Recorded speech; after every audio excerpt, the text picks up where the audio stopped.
అంటే ఒక కుటుంబ నేపథ్యం నుంచి వచ్చిన ఒక సాంప్రదాయమైన కుటుంబంలోకి వచ్చిన వ్యక్తి కాబట్టి తెలంగాణ ప్రజలు, తెలంగాణ మహిళలు వాళ్ళ కుటుంబాల వాళ్ళ మనోభావాలను దెబ్బతీయకుండా ఆత్మగౌరవంతో బతకాలన్న ఒక లక్ష్యంతో ఆయన ఒకటే చెప్తూ ఉక్కుపాదం మోపాలని చూస్తున్నారు. అంటే గతంలో మనం చాలా మందిని చూసినామమ్మా, సెలబ్రిటీస్ పిల్లలు కూడా విచ్చలవిడిగా సంసారాలు కూడా ఖరాబ్ చేసుకున్నాయి. పేర్లు మనం అవసరం లేదు మనకు, కానీ ఇవాళ వాళ్ళకి వాళ్ళ సాంప్రదాయాలు లేకుండా వాళ్ళు ఒక ఇండివిజువల్ గా పెరిగి ఒక డ్రగ్స్ తీసుకొని పబ్బుల కల్చర్, రేవంత్ రెడ్డి గారికి డ్రింక్ చేసే అలవాట్లేదు, ఒక స్మోక్ చేసే అలవాట్లేదు, ఒక రాజు మంచిగా ఉంటే ఆ రాజ్యం బాగుంటది అన్న ఒక నినాదంతో వెళ్తున్నారంటే గత పాలన గురించి నేను విమర్శించను, గత బాలకుని గురించి ఏ రకంగా ఉందో తెలంగాణ ప్రజలందరికీ తెలుసు. రేవంత్ రెడ్డి గారు ఒకటి అనుకున్నారంటే తప్పకుండా అది నెరవేరుస్తారనే నమ్మకము ప్రజలలో ఉంది. బలహీన వర్గాల ప్రజల నాడి ఇక్కడ రేవంత్ రెడ్డి గారికి తెలుసు. కాబట్టి ఒకటైతే నేను చెప్పగలుగుతున్నానమ్మా, ఈ డ్రగ్స్ విషయాలలో ఎన్ని ఆఘాత్యాలు జరుగుతున్నాయి, కుటుంబాలు ఖరాబ్ అయిపోతున్నాయి, వాళ్ళ పిల్లల జీవితాలు ఖరాబ్ అయిపోతున్నాయి. సెలబ్రిటీస్ పాపం వాళ్ళ పిల్లల్ని కూడా ఏం చెప్పలేకుండా విచ్చలవిడితనంగా వాళ్ళని వదిలేసి వాళ్ళ కుటుంబాలు ఆగమైపోతుంటే కూడా చెప్పలేను. నేను అనేది ఏంటంటే పబ్బు కల్చరు, ఈ డ్రింక్ కల్చరు ఇవన్నీ కూడా మనం వాళ్ళకి అందుబాటులో లేకపోతే, మనం గతంలో చూసినాం ఎన్టీ రామారావు పీరియడ్లో మనకి మందు దొరకకపోతే అక్కడ మద్యపాన నిషేధం ఉంటే మహారాష్ట్ర పోయి తెచ్చుకునేవాళ్ళు. మన తెలంగాణ అప్పుడు మన రాష్ట్రంలో అసలు మద్యం లేదు, అంటే అక్కడ లేదు కాబట్టి చాలా అక్కడ అత్యాచారాలు ఇవన్నీ కూడా చాలా ఆగిపోయి. ఇప్పుడు మీరు ఉన్నారమ్మా, మీరు ఒక మీడియా రంగంలో ఉన్నారు, మీకు ఏ టైమింగ్స్ అంటూ ఉండవు. ఏదైనా ఇంపార్టెంట్ ఇష్యూస్ ఉన్నప్పుడు మీరు రావాల్సి వస్తుంది, మీరు 12 గంటల కన్నా రావాల్సి వస్తుంది. 12 గంటలకి మీరు ఇంటికి వెళ్ళాలంటే ఎలాంటి పరిస్థితి ఉంది మీకు తెలుసు. మీరున్న ఏరియాలలో హైటెక్ సిటీ ఇక్కడ మద్యము, ఇప్పుడు వీళ్ళు డ్రగ్స్ తీసుకొని ఎవరు ఏం చేస్తారు అంటే, ఎంత పోలీస్ డిపార్ట్మెంట్ ఎంత చాకచక్యంగా పనిచేస్తుందంటే 100%. గతంలో ఏదో కేటీఆర్ గారు ఉన్నప్పుడు, ఐటీ శాఖ మంత్రి ఉన్నప్పుడు డ్రగ్స్ నిర్మూలిస్తాం అది ఇది అన్నారు, కానీ అది ఎప్పుడు జరగలేదు. కానీ రేవంత్ రెడ్డి గారి మీద నమ్మకం ఉంది. నేను ఒక చెల్లెలుగా, నేను ఒక అన్నగా నేను నమ్ముతున్నాను, తెలంగాణ ప్రజలు కూడా నమ్ముతారు. ఎందుకంటే ఆయన అనుకున్నది సాధిస్తారు, ప్రజల కోసమే పనిచేస్తాడు. ఒక 17 గంటలు ఇలా పనిచేస్తున్నాడు అంటే అది ఒక్కటే కాదమ్మా. నేను అనాల్సింది ఏంటంటే, గతంలో ప్రజల కోసం ఆలోచించిన వ్యక్తులు ఎవరైనా ఉన్నారా? మహిళల మీద ఇన్ని దాడులు జరిగినాయి. చాలా మంది సెలబ్రిటీస్, అమ్మాయిలే కాకుండా సెలబ్రిటీస్ మగపిల్లలు కూడా తాగి వాళ్ళు బండి డ్రైవింగ్ చేసి చాలా మంది ఇక్కడ చనిపోవడం జరిగింది. ఇవన్నిటికీ కారణం ఎవరమ్మా? మన వ్యవస్థలు అంటే గవర్నమెంట్. ఇలా రాష్ట్ర ప్రభుత్వానికి ఎంత బాధ్యత ఉందో కేంద్ర ప్రభుత్వానికి ఉంది. ఫస్ట్ ఆత్మగౌరవంగా బతుకుదాము. ఫస్ట్ ఇలాంటివి జరగకుండా సంఘటన, ఉచిత పథకాలు, హామీలు ఇవన్నీ ప్రజలు అడగట్లేదండి, ప్రజలు అడగట్లేదు. మరి ఇస్తున్నారు కదా, మరి మీరు ఇస్తున్నారు కదా, అడగకుండానే మీరు ఇస్తున్నారు కదా, ఉచితాలు కూడా ఇస్తున్నారు కదా. Yeah, we're not going to that topic ma'am, we're not going to that topic. మరి మీరు పబ్ల గురించి బార్ అండ్ రెస్టారెంట్ల గురించి మాట్లాడిండ్రు, తాగుడు గురించి మాట్లాడిండ్రు కాబట్టి మరి పబ్లు తీసేయండి, బార్ అండ్ రెస్టారెంట్లు తీసేయండి కదా మ్యామ్, అయిపోతుంది కదా. అమ్మ నేను ఒక్కటే చెప్తున్నామ్మా, వాళ్ళు ప్రజల వాళ్ళు ఏం కోరుకుంటున్నారో మీరే మాట్లాడితే ఎట్లా మేడం? నేను అనేది ఏంటంటే, ఫస్ట్ ఆత్మగౌరవంతో, మీకు ఆత్మగౌరవం నాకు ఆత్మగౌరవం ఉంటేనే కదమ్మా మనము ఏదైనా పని చేయగలుగుతాము. ఫస్ట్ దాని మీద, సెకండ్ హామీల మీద 100% అదే జరుగుతుంటది, ఇది జరుగుతుంటది. మహిళల మీద మెయిన్ తెలంగాణ రాష్ట్రం ఏ స్థానంలో ఉందో తెలుసమ్మా? మన తెలంగాణ రాష్ట్రము 4వ స్థానంలో ఉంది. అత్యాచారాలు జరగడము, మర్డర్లు కానివ్వండి, డ్రగ్స్ కేసులో కానివ్వండి. ఎందుకంటే తెలంగాణకి కాదు, 29 రాష్ట్రాలలో హైదరాబాద్ ఒక గుండెకాయ లాంటిది. ఎక్కడ చూసినా డ్రగ్స్ మొత్తం హైదరాబాద్ లోనే విచ్చలవిడిగా ఉంది. అంటే హైదరాబాద్ కి ఒక బ్యాడ్ నేమ్ వస్తుందంటే తెలంగాణ అంతర్భాగం కాబట్టి హైదరాబాద్ లో మంచిగా నడవాలి. ఇలాంటివి జరగకుండా చిన్న పిల్లలు 6వ క్లాసు 7వ క్లాస్ పిల్లలు కూడా డ్రగ్స్ తీసుకుంటున్నారు. ఇది ఒక డ్రగ్స్ పేరుతోనే కాకుండా ఇక్కడ గంజాయి అనేది కూడా వీళ్ళు సారా అంటారు, గంజాయి అంటారు, మిడిల్ క్లాస్ వాళ్ళు బార్లు అంటారు, హై క్లాస్ వాళ్ళు పబ్బులు అంటారు. ఈ కల్చర్ అనేది ఎవరికి కూడా మంచి పద్ధతి కాదు. మనకు ఎడ్యుకేషన్ మీద దృష్టి పెడుతున్నారు, ఇప్పుడు నిరుద్యోగ పిల్లల గురించి పెడుతున్నారు, మహిళల గురించి ఆలోచిస్తున్నారు. మహిళలకి ఎలా ఉంటే సేఫ్టీ ఉంటుంది అనేది ఒక పెద్దన్నగా ఇవాళ తెలంగాణ రాష్ట్రానికి, కాంగ్రెస్ పార్టీకే కాదమ్మా, తెలంగాణ ప్రజలకి ఆయన సీఎం ఇవ్వాల. ఏ ఒక్క పార్టీలకు అతీతంగా ఆయన సీఎం గా ఉన్నారు. ఎగ్జాక్ట్లీ మ్యామ్, మేము కూడా కోరుకుంటుంది అదే. తెలంగాణ రాష్ట్రం మొత్తానికి సీఎం ఆయన, రాష్ట్రం మొత్తంగా మంచి చేయాలని కోరుకుంటున్నాం. సార్ కోటేశ్వరరావు గారు, మీరు సంధ్య గారి మాటలు విన్నారు. మీకేమనిపించింది సార్? అంటే నిజంగానే ఇంప్లిమెంట్ దిశగా ఈ సర్కార్ ఏమైనా ప్రయత్నం చేయబోతోందా? నిజంగా ఉక్కు పాదం మోపబోతోందా?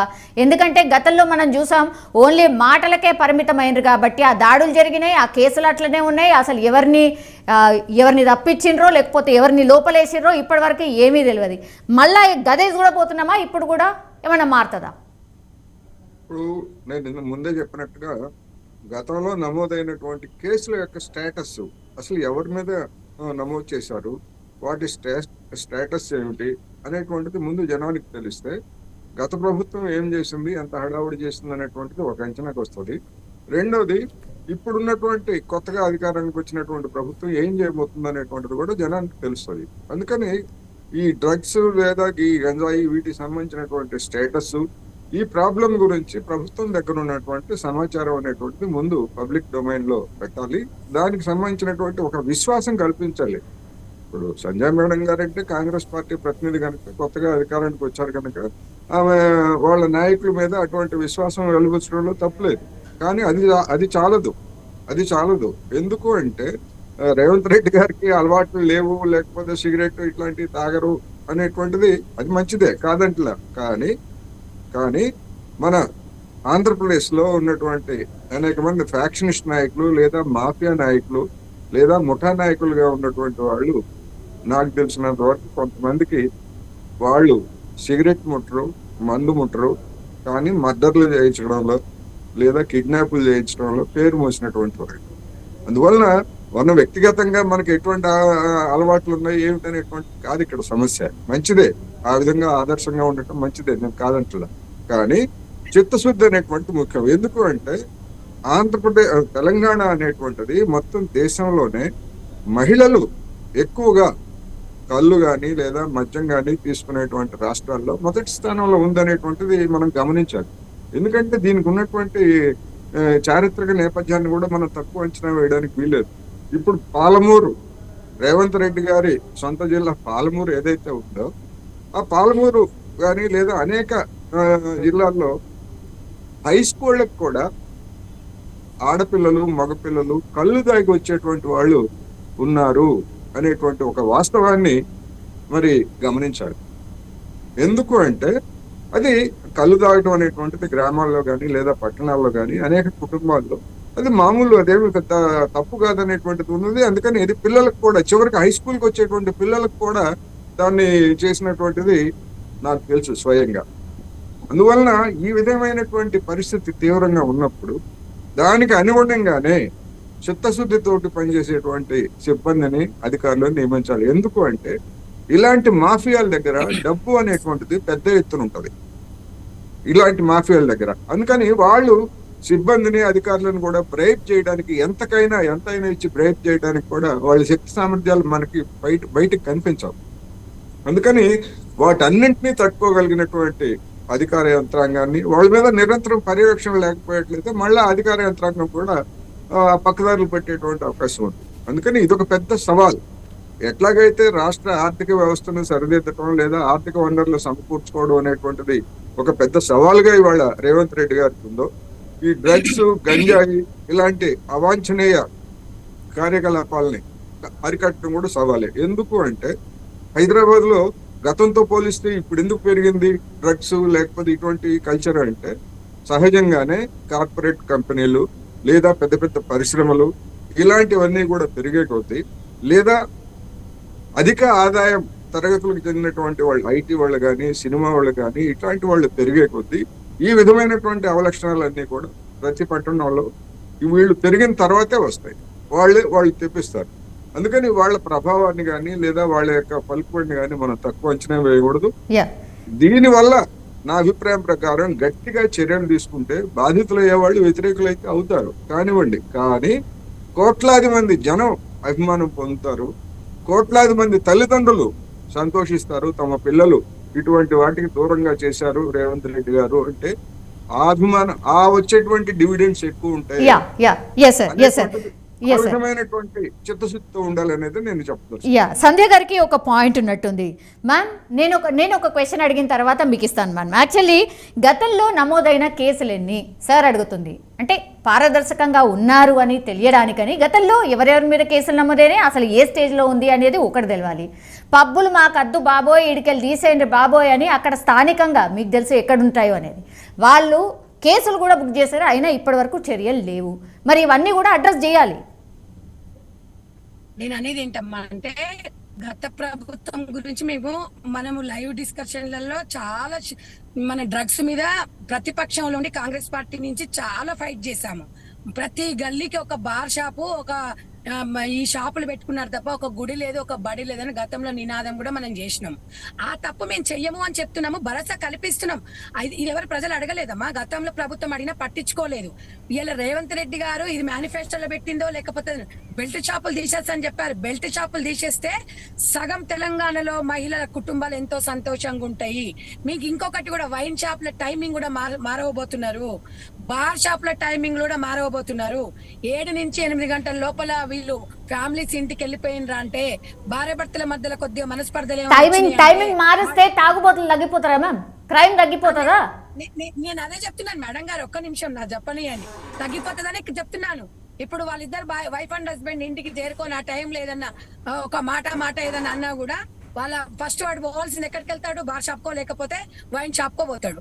ఆ టైంలో అది లేదనుకోండి, మీరు తాగిన తర్వాత వచ్చి మాట మాట్లాడతాడు, తాగనప్పుడు ఒక మాట మాట్లాడతాడు. అంటే అక్కడ అవైలబుల్ లేకపోతే సగం సమస్యలు పోతాయి అని చెప్పేసి ప్రతి ఒక్క మహిళలుగా నేను తెలంగాణ బిడ్డగా చెప్పుకోవాలి. ఎందుకంటే మహబూబ్ నగర్ జిల్లా నుంచి నేను కూడా ఉన్నాను కాబట్టి లంబడి తండాలలో సారా తాగితే కుటుంబాలు ఎట్లా ఖరాబ్ అయిపోతున్నాయో, చాలా శాతము గుడాంబ అయిపోయి ఇవన్నీ చేసుకొని ఫ్యామిలీలల్లా మందు తాగిన తర్వాత ఒక భర్తల ఒక భార్యల బతుక ఎలాగుంటుందో మాకు తెలుసు కాబట్టి మేము చెప్తున్నాము. మేము కళ్ళారా చూసినాము కాబట్టి మేము చెప్తున్నాం. డెఫినెట్ అందుబాటులో లేకపోతే అవి జరగవమ్మా.